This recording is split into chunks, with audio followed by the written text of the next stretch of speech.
Gente, olha isso aqui. Olha essa árvore que eu vou filmar pra vocês. Ela foi arrancada na raiz. Meu Deus.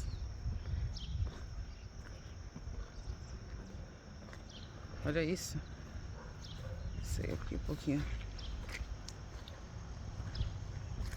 Olha.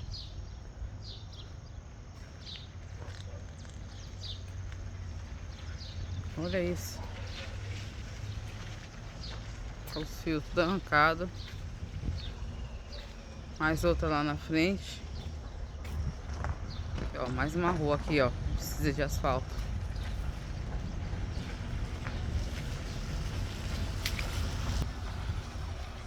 Então, gente, Peruíbe é um lugar muito bom, né? Mas tem lugares que eu acho que o prefeito daqui precisa dar uma assistência, né? Olha essa situação.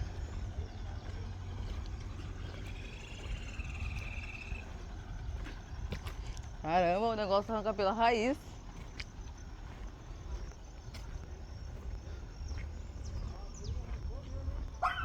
Sim.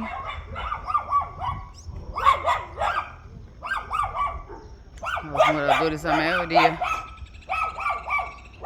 Hoje, a casa de materiais de construção vai estar cheia, porque eu vou te falar. Um monte de casa destelhada, olha aqui. Isso aqui. Olha essa árvore. Olha aqui, ó. Eu vou gravar mais pra você lá na Vila Hermínia. Ó.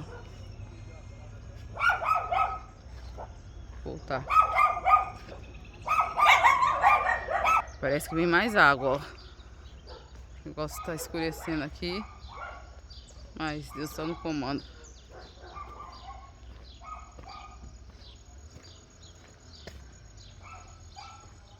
Fiquei impressionada com essa árvore, gente. Olha isso, olha o tamanho dessa árvore.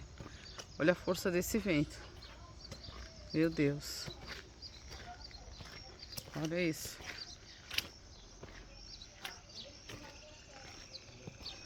Arrancou na raiz mesmo.